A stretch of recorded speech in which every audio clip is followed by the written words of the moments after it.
Perfecto, bueno, ahora vamos a sumar a la mesa tenemos una nota muy linda que produjeron ahí el equipo entre Lío y Rodri, a Cayetana Álvarez de Toledo, que es diputada por Barcelona del GP Popular. ¿Cómo te va, Cayetana? Muy buenos días, Cris Dátola te saluda. Muy buenos días, ¿qué tal? ¿Cómo estás? Bien, muy bien, gracias por sumarte acá a Pymes en la Red. Primero te quiero preguntar cómo ven a la situación argentina desde España, cómo la analizan.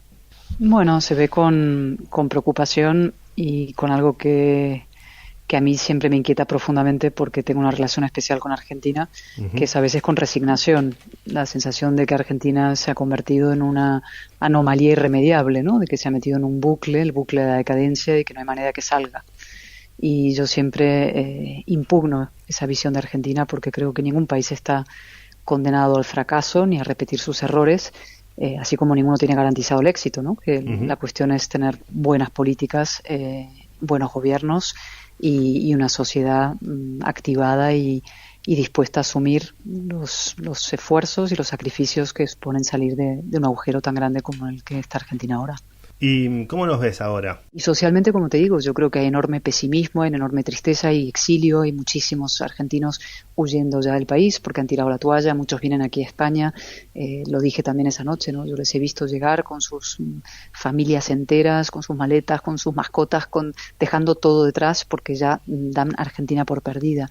Y yo creo que eso hay que combatirlo y eso se combate colectivamente con, como digo, una especie de despertar social, de decir no vamos a seguir escarbando en el pozo, no vamos a seguir escarbando en el fondo, tenemos que salir adelante. Y eso significa, insisto, un rearme moral, una disposición a acabar con un régimen, diré, con un estado de las cosas de pura decadencia, declinación y hasta putrefacción. Es decir, acabar con la corrupción, acabar con la impunidad, acabar con la destrucción del mérito y el esfuerzo en la educación y en la vida civil en general, exigir un cambio profundo, reformas que de verdad saquen al país adelante. Sí, ojalá que todas estas palabras que bienaventuradas que tenés sobre Argentina se empiecen a cumplir. Es verdad, hay mucho desánimo ahí en la sociedad, por momentos se la ve muy violenta, los jóvenes no tienen mucha perspectiva de futuro. Por ejemplo, acceder a la vivienda en Argentina a las nuevas generaciones es casi imposible. Con lo cual ojalá que todo esto que vos estás planteando nos dé por lo menos ánimo para poder salir adelante. Y ahora sí te quiero llevar a donde estás vos, ¿no? ¿Cómo analizás la realidad de España? Bueno, yo lo primero que quiero decir es que los problemas de Argentina no son exclusivamente argentinos, es decir, quizás en el grado y en la profundidad, ¿no? Argentina vive una crisis quizás más profunda que la que viven otros países de su entorno, o desde luego algunos países europeos, ¿no? Es decir, por ejemplo, el dato de la inflación es un dato de inflación absolutamente insoportable. Y cuando se ve desde España el dato de inflación de Argentina, uno se queda absolutamente espeluznado. Dices, ¿cómo puede sobrevivir las personas con una inflación del 100% o del 200%, hablando en los alimentos básicos, ¿no? Eso es insoportable, literalmente, ¿no? O los problemas de vivienda, o que tú decías, es decir, ahí hay problemas radicales. Lo que también digo es que las soluciones a esos problemas, igual que en España, siendo de distinto calibre o de distinta profundidad, no vienen con varitas mágicas, es decir, no hay soluciones mágicas a esos problemas, no hay líderes mesiánicos que van a resolver eso con promesas de que eso se resuelve de una manera, como te digo, mágica, sin sufrimiento y sin sacrificios. Es decir, para sacar un país adelante así vas a tener que hacer reformas que son difíciles. Y en España nos pasa igual. Nosotros tenemos un gobierno que llamamos un gobierno Frankenstein, porque está formado de distintos muñones, ¿vale? Es un gobierno de coalición, un gobierno socialista en parte, y la otra parte es una fuerza de extrema izquierda vinculada al kirchnerismo, una fuerza comunista vinculada al chavismo también, y con otros muñones identitarios, separatistas, filogolpistas, es decir, un poco lo peor de cada casa, si me lo permites la expresión. Ese es el gobierno que hay, un gobierno muy inestable, frágil, pero que se mantiene por una pasión por el poder que se aglutina. Y lo que tenemos que hacer, y además coincide con Argentina, es generar un proyecto político alternativo, ofrecérselo a los españoles y ganar unas elecciones a final de año para iniciar ese cambio político que el país necesita. Nosotros también estamos en una fase de decadencia.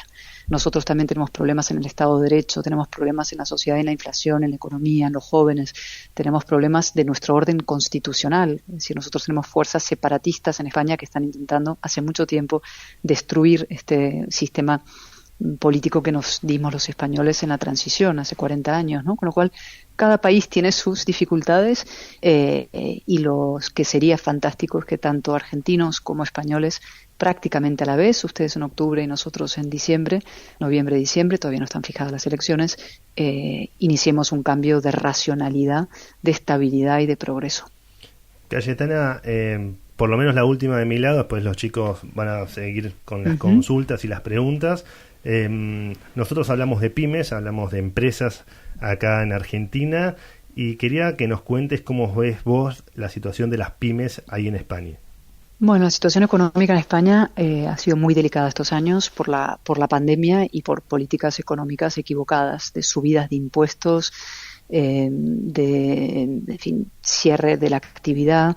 Ahora estamos con una gran polémica porque hay un ataque directo del gobierno a una de las grandes empresas, en este caso no una pyme, sino las grandísimas empresas españolas que es Ferrovial. Es decir, hay una relación difícil entre el poder político, el poder ejecutivo y la economía. Y las pequeñas empresas han sufrido muchísimo por la pandemia, una política de cierre y confinamiento muy severo, salvo en una región concreta, en la región de Madrid, que hizo una política completamente contraria al gobierno nacional, una política de apertura y, por tanto, de atracción de la inversión y de supervivencia económica en momentos difíciles, ¿no? Con lo cual se ha notado mucho la diferencia en la situación de las empresas pequeñas y medianas en la región de Madrid, en la comunidad autónoma que la llamamos aquí, respecto al resto de España, ¿no?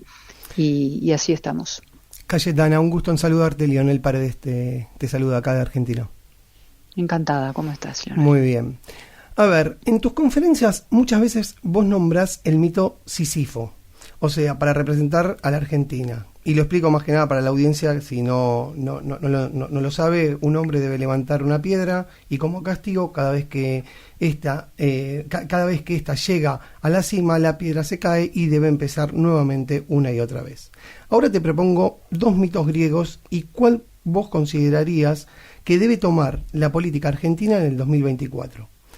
El próximo gobierno deberá, 1, el mito de la medusa, cortarle la cabeza para acabar con sus hechizos, o será, como el Hefesto, un gobierno golpeado por la caída económica del país, pero que a pesar de su cojera, debe aprovechar la oportunidad del volcán para forjar las armas necesarias para sacar al país adelante. Pero a ver, me estás diciendo de cuál de los dos, es que no te he oído bien. Claro, de cuál de los dos. Es que no te he oído. Primero la medusa, de cortar la cabeza a la medusa. Exactamente. ¿O cuál? El Hefesto, un gobierno golpeado por la caída económica del país, pero bueno, que debe seguir con la cojera o aprovechar la oportunidad del volcán para forjar las armas necesarias para sacar el país adelante. A ver, bueno, los mitos griegos siempre sirven para muchas de las ocasiones y ninguna se repite exactamente, ¿no? Yo siempre el mito de Sísifo lo uso más que para describir la situación de la Argentina, aunque está bien aplicado en tu caso, para describir la relación que el mundo liberal conservador o la derecha, por llamarlo así, más directamente, tiene respecto a la izquierda, ¿no? Siempre hablo de que existe un tablero inclinado en la política contemporánea. La izquierda está en la parte alta del tablero y la derecha está en la parte baja del tablero, ¿no? Del tablero cultural. La izquierda domina ese tablero, con lo cual la derecha siempre juega con una desventaja en el lenguaje, en el debate público, ¿no? Entonces, la derecha va como Sísifo subiendo la cuesta con su roca de una especie de inferioridad moral a cuestas. Entonces, a veces llega a lo alto, pero vuelve a caer para abajo, ¿no? Y entonces yo digo, muchas veces la derecha llega al gobierno, sí, porque la izquierda lo hace muy mal, pero muy pocas veces llega al poder, y lo que hay que hacer es nivelar ese tablero para jugar en igualdad de condiciones como mínimo, es decir, dar la batalla a las ideas, dar la batalla cultural, ¿no? Esa es la utilización del mito de Sísifo, como lo veo. Para Argentina, bueno, ¿qué hay que hacer? Podemos decir también nivelar el tablero, y yo creo que Argentina tiene ese problema agudísimo, en el sentido muy profundo, ¿no? Tiene un modelo único. Cuando hablan de la necesidad de consenso en Argentina, yo a veces me río hacia adentro. Digo, el problema que tiene Argentina no es la falta de consenso, es que hay un consenso en torno a un modelo único y un modelo que fracasa y fracasa y fracasa, ¿no? Que es el modelo, en grandes rasgos, un modelo de izquierdas, un modelo de subvenciones, un modelo de la mentalidad de subsidio, un modelo de digamos, corrupción institucional, un modelo peronista, por decirlo en términos muy amplios. Nosotros en España tenemos un poco un modelo único, menos exagerado, pero hay un modelo único que es el modelo socialdemócrata socialista. Y el mundo liberal, el mundo de las ideas de libertad, el mundo de la iniciativa privada y todo eso tiene que dar la batalla de las ideas para nivelar ese tablero y para poder dar una oportunidad distinta a nuestros países y para abrir nuestros mercados, dar fuerza a nuestras empresas, generar empleo, etcétera, etcétera, ¿no? No vivir de un Estado como si el Estado fuera un manantial de recursos infinitos, porque no lo es. Esa es una grande mentira de la izquierda, la idea de que el Estado tiene recursos infinitos, de que el dinero público no es de nadie, sino que nace de los árboles, y empezar a crear las condiciones para que sea la empresa privada, pequeña, mediana, grande, la que fuera, la que la propia sociedad tenga la fortaleza, crezca fuerte y generar a su vez dinamismo, empleo, etcétera, ¿no? Son dos visiones del mundo. ¿Qué nos pasa a los que somos, digamos, del mundo liberal o que creemos en estas ideas de libertad? Que por algún extrañísimo motivo, después de haber ganado la gran contienda del siglo XX contra el comunismo, nos pusimos a dormir y le entregamos otra vez la política a la izquierda. Y la izquierda se rearmó moral,mente y ha vuelto a ganar la batalla cultural e ideológica y política, ¿no? Como si ellos fueran los que crean empleo, como si ellos fueran los que crean justicia social, como si ellos fueran los que crean bienestar, cuando es exactamente al revés. Y un ejemplo clarísimo, no hace falta irnos a Venezuela, que quizás es el extremo más dramático y terrible lo que ha hecho el socialismo del siglo XXI, pero Argentina es uno de ellos. Es decir, las políticas que sistemáticamente se ha puesto en marcha en Argentina por parte de gobiernos llamados peronistas, de izquierdas, de variantes distintas de otro tipo, han conducido al fracaso y al desistimiento, a la resignación y al exilio de en fin, cientos de miles de argentinos. Y lo que hay que hacer ahora es poner en pie una política distinta, y alguien se tiene que atrever. Y ese es mi mensaje a los argentinos. Es decir, hay un camino de esperanza, es un camino difícil, entraña sacrificios y esfuerzos, no hay un camino fácil, son reformas profundas, reformas hasta de mentalidad, es decir, pasar de esa mentalidad de subsidios, ya me lo arreglarán, del atajo, ¿no?, del chanchullo, como decimos aquí, la corruptela cotidiana, a, digamos, un compromiso cívico real y empezar a inyectar fuerza en la sociedad y darle capacidad de crecimiento, de creación de empleo y no depender de un Estado que no lo puede hacer todo y por tanto acaba fracasando una y otra vez, ¿no? Cayetana, buen día. Te quería preguntar qué lectura hacen del fenómeno Milei, escuchando un poco esto que reflexionabas recién. Milei es un fenómeno como han surgido en distintos países, ¿no? Hay una reacción a los fracasos, abusos y excesos de la peor izquierda reaccionaria que hemos tenido en mucho tiempo, y han surgido fenómenos muy de reacciones muy fuertes a eso, ¿no? Que a veces sirven para sacudir el tablero político, pero en mi opinión no son lo que van a sanar o a resolver la situación política. Y voy a explicar por qué. Porque yo creo que desde la condena de la política y el ataque a la política no va a venir la sanación de la política. Y yo creo que la sanación de la política viene desde dentro de la política, es decir, dignificándola, teniendo firmeza, no cayendo ni en la antipolítica ni en la tecnocracia. Es decir, yo creo que hay dos, como Escila y Caribdis, si volvemos a la cosa, ¿no?, griega. Tú navegas y estás entre dos rocas peligrosas. Una es caer en el histrionismo, en el grito, en diciendo todos los políticos son iguales, son todos unos chorros, son todos unos estafadores, que no es verdad. Muchos lo son y hay que distinguir el grano de la paja y hay que dignificar la política. Y del otro lado, la tecnocracia, es decir, el perfil bajo, la gente que no se atreve, los timoratos, los tibios, los calculadores, los que confunden la política con la mera gestión. Es decir, yo creo que ese es otro de los riesgos en los que se puede caer, el no cambiar nada por miedo a que si cambias cosas pues va a haber una reacción, ¿no? Entonces, entre esos dos, Cecilia y Caribdis, creo que existe una alternativa que hay que construir. Y lo que pasa es que en muchos de nuestros países no hemos construido esas alternativas. Hemos caído en lo timorato a veces o en la antipolítica más histriónica. Y lo que ha pasado cuando caemos entre unos de esos extremos es que vuelve a ganar la izquierda radical.